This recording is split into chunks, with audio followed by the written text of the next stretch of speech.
संदेश जी पंजाब से। राधे राधे राधे महाराज जी। महाराज जी आपके चरणों में कोटि कोटि प्रणाम। महाराज जी चिंतन को अड़िग प्रभु से जोड़ने के लिए क्या करना चाहिए या सिर्फ ये कृपा से ही संभव है? नहीं, इसके लिए सात्विक आहार, सात्विक दर्शन, सात्विक भाषण, सात्विक श्रवण ये अनिवार्य है।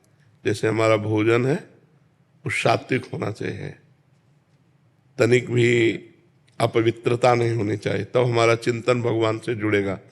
पेय पदार्थ सात्विक होना चाहिए। हमारा दर्शन जैसे मोबाइल में है या बाहर है सात्विक होना चाहिए। अगर हम गंदा दर्शन करते हैं मोबाइल में या बाहर गंदा भाव रखते हैं फिर भजन नहीं होने वाला। हमारा खान पान सही होना चाहिए, हमारा देखना सही होना चाहिए, हमारा सुनना सही होना चाहिए, हमारा बोलना सही होना चाहिए। इनका भजन में बहुत योगदान है। देखो हम पर कृपा तो हो चुकी है, अगर कृपा न होती तो मनुष्य शरीर न मिलता, मनुष्य शरीर मिलकर के हमको साधु संग न मिलता। अब मोहि भा भरोस हनुमंता, बिनु हरि कृपा मिले नहीं संता। तो संतों के संग में बैठे तो इसका मतलब आप कृपा पात्र तो भगवान के हो। अब आपको प्रयास करना पड़ेगा कि आपका खान पान जो भी है वो बहुत पवित्र होना चाहिए, भगवान को अर्पित किया हुआ पवित्र भोजन, पवित्र विचार, पवित्र दर्शन, और कोशिश करें पवित्र लोगों का संग। अब जैसे गंदे विचार वाले लोग हैं, गंदे आचरण करते हैं, उनका संग करेंगे तो उनके जो परमाणु हैं वो हमको बलात् गंदगी की सोचने के लिए विवश करेंगे। गंदी क्रियाओं का हमारे अंदर चिंतन होने लगेगा, गंदी बातें हमें अच्छी लगने लगेंगी। कुसंग और सत्संग अपना प्रभाव रखता है, कुसंग अपना प्रभाव रखता है, सत्संग अपना प्रभाव रखता है। तो हमें सत्संग करना है, सही बातें बोलना है, सही बातें सुनना है, सही बातें देखना है, पवित्र भोजन पाना है और प्रयास करना है कि भगवान का बार बार नाम जप हो। फिर आप देखो आपकी उन्नति हो जाएगी अध्यात्म में। अब गंदा भोजन, गंदे विचार, गंदा दृश्य जो मन आया और टीवी में देख लिया, मोबाइल में देख, वो चिंतन हमारे अंदर जैसे सीसी कैमरा होता है ना, वो सब कवर करता रहता है, बिना खींचे खींच जाता है। ऐसे ही मन में भगवान की तरफ से सीसी कैमरा है, वो जो देखता है, जो सुनता है, जो बोलता है वही सब खींच लेता है। और जब आप भजन में बैठोगे तो वही सब दिखाएगा आपको। तो लगता है यार भजन के पहले तो इतना गंदी बात नहीं आती थी, जब हम भजन करने लगे तो कितनी गंदी बात आती। तो हमको अपने सीसी कैमरे के सामने गंदी बातें नहीं लानी, गंदे दृश्य नहीं सोचना, गंदी क्रियाएं नहीं करना, तब भजन मार्ग बड़ा पवित्र मार्ग है। देखो आपका शरीर पवित्र, आपका वस्त्र पवित्र, आपके विचार पवित्र, तो परम पवित्र भगवान का भजन बनेगा। ऐसे भजन में कहाँ फिर रुचि हो पाएगी। पापवंत कर सहज स्वभाव, भजन मोर ते भाव न काऊ। मनुष्य जीवन मिला है ऊंचाई पर चढ़ने के लिए, क्योंकि 83,99,999 योनियों में सबसे ऊंचाई पर है, टॉप पे ये मनुष्य दे। अब अगर यहाँ से गिरे तो सुअर, कुत्ता, नाली के कीड़ा, भूत प्रेत क्या बनना पड़ेगा कुछ पता नहीं।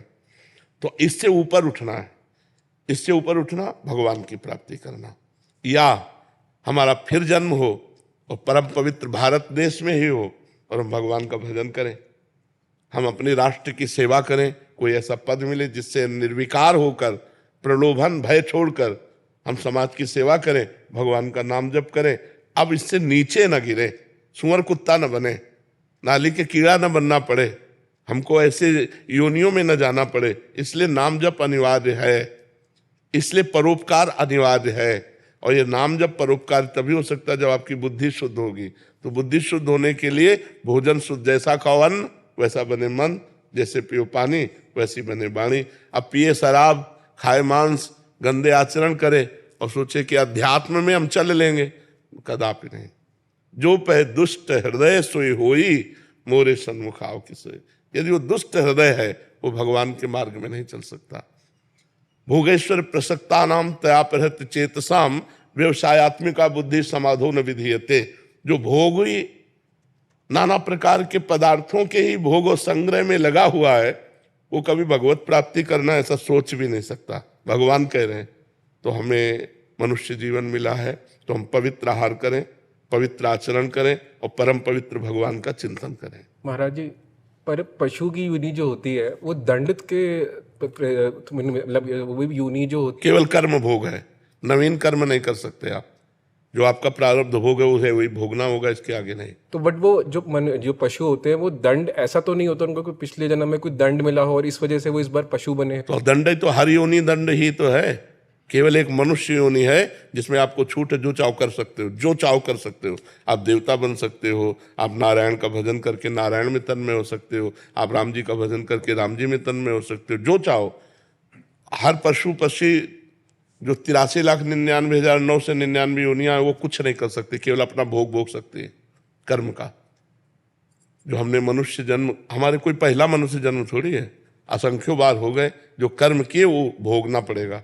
फिर भगवान ने अब चांस दिया कि मिटा लो साले कर्मों को, भजन करके परोपकार करके अपने अशुभ कर्मों को मिटा दो। तो हम भूल गए, फिर यहाँ आ गए, वही लड़का बच्चा, पढ़ाई लिखाई, रुपया पैसा, खान पान, मौज मस्ती, फिर मर गए, फिर वही सुअर कुत्ता बने जाकर के, फिर नाना प्रकार की भोग योनियां। पर महाराज जी जैसे देखा है कई बार लोग अत्याचार करते हैं पशु पे, वो कहते हैं कि क्योंकि ये इनको हाथ लगाना पाप है। तो क्या ये सोच समाज की? नहीं, पशु को हाथ लगाना पाप नहीं, ऐसा नहीं है कभी कहीं किसी शास्त्र में ऐसा नहीं लिखा। बर्ताव व्यवहार मर्यादा के अनुसार करना। हम कह रहे हैं पशुओं के साथ व्यवहार करो, प्रिय व्यवहार करो, मित्रवत व्यवहार करो, लेकिन एक सीमा तक करो। देखो अलग अलग मर्यादा है। जैसे हम गौ के मूत्र का अपने हिंदू लोग पवित्र मानते हैं, गाय के गोबर को लीपते हैं, लेकिन कुत्ते के गोबर को तो नहीं लीप सकते। हर पशु की एक अपनी मर्यादा है, हम उस मर्यादा से चलें। जो हमारी गाय के प्रति श्रद्धा है वही हम खान पान के सब जीवों के प्रति रखें, लेकिन बर्ताव अलग अलग है, बर्ताव में भेद है। तो हमें लगता है कि पशुओं से प्यार करें पर मर्यादा के अनुसार करें। प्यार जरूर करें। ये आज पशुओं से प्यारहीन तो नष्ट हो गया है, तभी बकरा मुर्गा गाय भैंस लोग काट काट के खा रहे हैं। ये राक्षसीपन है, बड़ी दुर्गति होगी ऐसे लोगों की। तो काल भगवान अपना कभी नाम नहीं घोषित करते।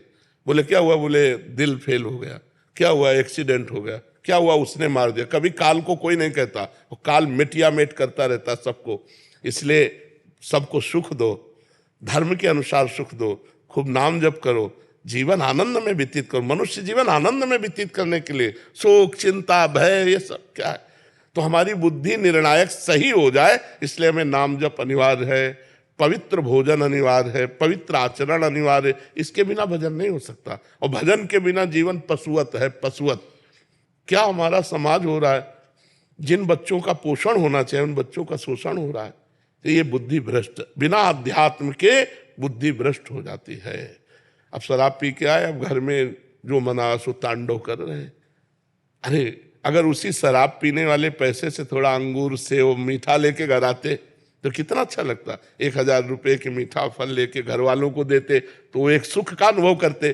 तो आज जो हमारी बुद्धि वो भ्रष्ट होती चली जा रही। पर हम तो धन्य मानते हैं कि अभी कलयुग इतना नहीं बढ़ा कि कोई संतों की बात न सुने। सुन रहे हैं लोग, नहीं तो ऐसा संसार भ्रष्टता की तरफ चला जा रहा है कि ये सब बातें गप मानी जाती है। क्लब अच्छा माना जाता है, शराब अच्छी मानी जाती है, गंदे आचरण अच्छे माने जाते हैं। अब देखो कितना अपने समाज में व्यभिचार फैल रहा है। पहले ये था ही नहीं, गर्लफ्रेंड बॉयफ्रेंड था ही नहीं। अरे हमारे समय में नहीं था, स्कूल पीरियड में ये थोड़ी सब कुछ था, गंदी बातें ही नहीं थी। सब 16-17 साल के बच्चे खेल। वही बात मैं कहना चाहूँ, मैं एक एथलेटिक्स का कोच हूँ और छोटे छोटे बच्चे जो ट्रेनिंग करने आते हैं और उनको अगर ये बातें समझाई जाती है तो वो खुद कहते हैं कि हम तो सर मैच्योर हो चुके हैं।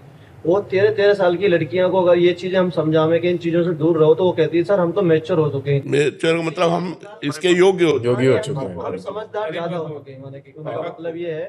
तो समझदारी का मतलब है अपना नाश करना। देख लो बुद्धि कैसे। समझदार तो वो है कि हम दोस्त बनाए, दोस्त को पहचाने। दोस्त कौन है? जो हमारे जीवन को उन्नति की तरफ पहुंचाए, जो हमारे जीवन को पतन की तरफ ले जाए, उसे दोस्त नहीं कहते। सुपथ मार्ग में चलाने वाला कुपंथ से हटाकर जो उन्नति की तरफ बढ़ाए उसे दोस्त कहते। कुपथ निवारी सुपंथ चलावा। और यहाँ कुमार्ग हमारे दोस्त हो तो ये खाओ नहीं, हमारी तुम्हारी दोस्ती नहीं। हाँ।